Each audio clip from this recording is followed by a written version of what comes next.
Hello everyone and welcome to the Blue Blouse channel. Now if you're new here, I welcome you, and if you're old, I welcome you same way, because without you my YouTube door would be closed. I stole a coconut today and I'm gonna make some coconut oil from this, so stay tuned to see how I extract coconut oil from this, I wouldn't say big, from this medium coconut. All right, let's get straight into it. I've got two containers here. I want to put my coconut in. I want to catch the coconut water because we're not wasting anything today. And I'm on a hard surface. This is a paved area of concrete. So what I'm going to do, I'm going to hit this thing open, okay?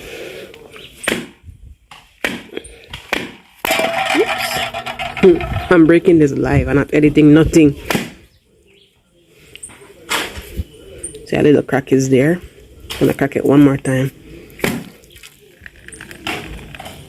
Just in case you're not from a region where coconut grows, this coconut is the more mature one. When you go on vacation to some countries like Jamaica, Thailand and those places, the coconut that you often get is a younger one, and here in Jamaica we call it a jelly.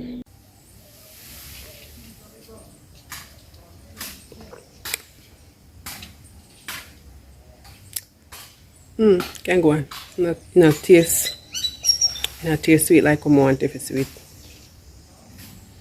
Fun fact, if you didn't know, if you're having electrolyte imbalances from like diarrhea, dehydration, those things, coconut water is full of those. So instead of drinking pure water with no electrolytes, drink you some coconut water.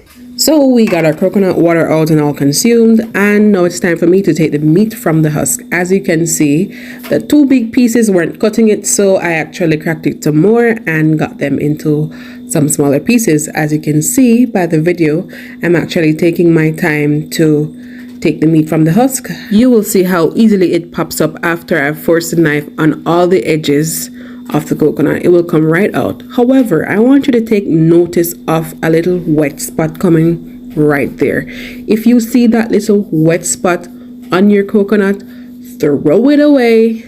That is not good. You will need a new coconut. Fortunately for me, it was only that part of my coconut that had that part, so I just discarded that part. I tasted the rest of it to make sure it was good, and as you can see, I'm preparing to blend it. So I cannot kill my blender, so I cut it up in small pieces. So basically, step 2, I'm going to walk you through the process of blending. Yes, you can blend, but there are specific things that you have to do. Of course, I have my trusty magic bullet here and the cup that I'm going to throw my coconuts in, and my washed coconuts, of course. I'm going to take my hands. I'm not going to put in everything in because the coconuts can be quite harsh on your blades. So that's one of the reasons why I had cut them a little smaller. So if you have the NutriBullet, this is the drinking cup. The max line is like right there. So I'm gonna pour my water in right now to about there. If you don't have a blender at home, no fear, my dear. Get you a grater and grate the coconuts.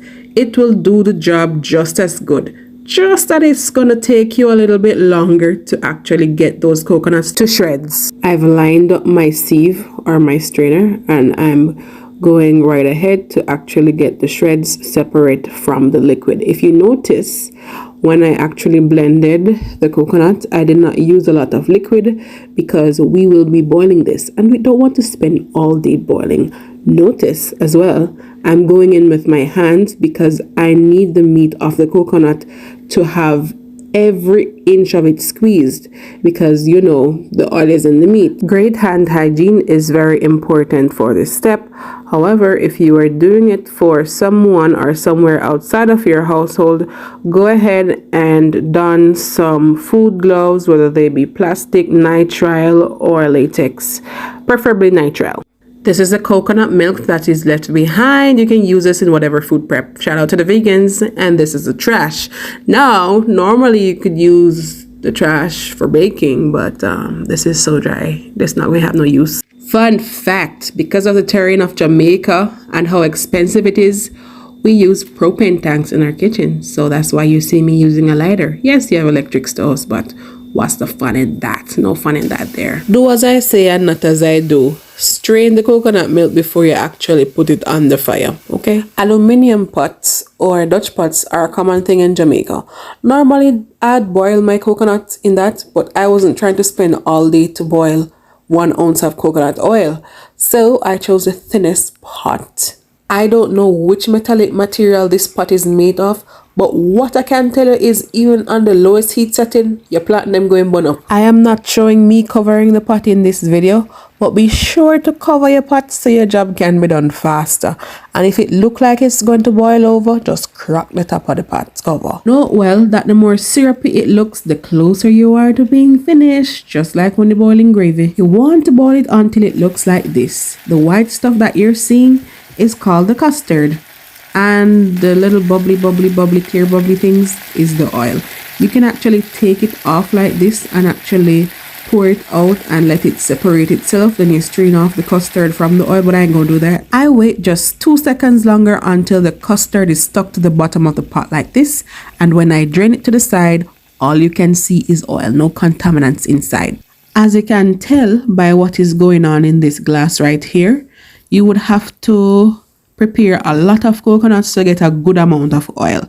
I did one just for the video because I have drops and gizzard to eat next week, and I can boil all of them in coconut oil. From my estimation of boiling this one today, I haven't boiled coconut in a long time, you should be able to boil 8 to 10 large coconuts to fill this 8-ounce glass. You might even get more if you catch it at the right maturation. Coconut oil is edible. You can fry pretty much anything in this.